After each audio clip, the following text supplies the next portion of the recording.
बहुत समय पहले की बात है। एक बड़ा और घना जंगल था जहां हर तरह के जानवर खुशी खुशी रहते थे।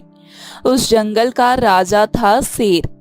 वो सिर्फ ताकतवर ही नहीं बल्कि बहुत बुद्धिमान और न्यायप्रिय भी था।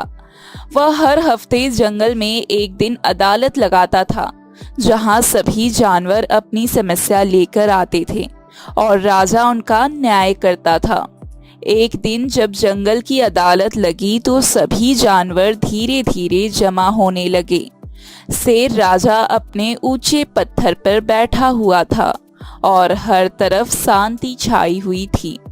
तभी एक छोटी सी लोमड़ी दौड़ते हुए आई। उसका नाम था पिंकी।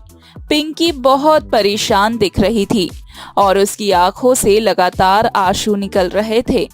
पिंकी ने गुस्से में आकर कहा, मैंने गर्मियों के लिए बहुत प्यार से आम इकट्ठा किया था, लेकिन बिट्टू भालू ने रात में सारे आम चोरी करके खा लिए। अब मेरे पास कुछ नहीं बचा है। सभी जानवर हैरान हो गए। बिट्टू भालू वहीं खड़ा था। उसने तुरंत कहा, महाराज, ये मुझ पे झूठा इल्जाम लगा रही है। मुझे आम पसंद ही नहीं है। मैंने कुछ नहीं खाया।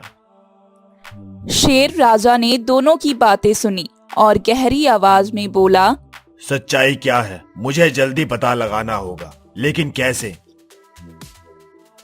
उसी वक्त पास के पेड़ पर बैठा एक तोता बोला, महाराज, हमें हाथी दादा से मदद लेनी चाहिए।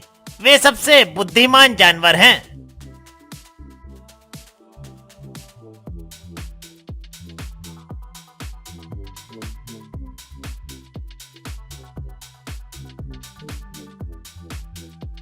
हमें उस आम के पेड़ के पास चलना चाहिए। अगर कोई रास्ते में वहां आया होगा तो कोई ना कोई निशान छोड़ा ही होगा। सभी जानवर उस आम के पेड़ के पास पहुंचे। वहां मिट्टी में साफ साफ भालू के पैरों के निशान थे जो सीधे पेड़ तक जा रहे थे। ये सब देखकर चौंक गए। अब सच्चाई सबके सामने थी। भालू का चेहरा उतर गया। उसने धीरे से सिर झुकाया और कहा, महाराज, मैं माफी चाहता हूँ। मैंने ही आम खाए थे। मैं बहुत लालच में आ गया था और फिर डर के मारे झूठ बोल दिया। शेर राजा कुछ देर चुप रहे और फिर बोले, भालू, झूठ बोलना बुरी बात है, लेकिन तुमने अपनी गलती मान ली। ये अच्छी बात है, इसलिए मैं तुम्हें माफ कर देता हूँ, लेकिन तुम्हें अपनी गलती सुधारनी होगी। शेर ने फैसला सुनाया, अब तुम हर हफ्ते पिंकी को ताजे आम दोगे जब तक वो तुम्हें माफ ना कर दे, और आगे से कभी किसी की मेहनत को बर्बाद मत करना।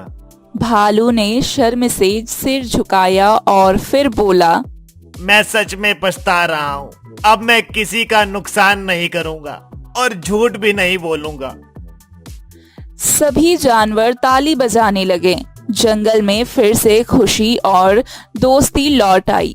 पिंकी भी मुस्कुराकर बोली, ठीक है भालू, मैं माफ करती हूँ तुमको, पर याद रखना, सच्चाई से बड़ा कोई नहीं।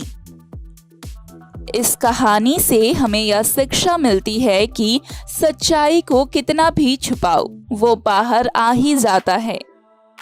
तो दोस्तों, कैसी लगी आपको ये कहानी? हमें कमेंट बॉक्स में ज़रूर बताएं। साथ ही ऐसी और शिक्षाप्रद तमाम कहानियों के लिए हमारे चैनल को सब्सक्राइब कर लें।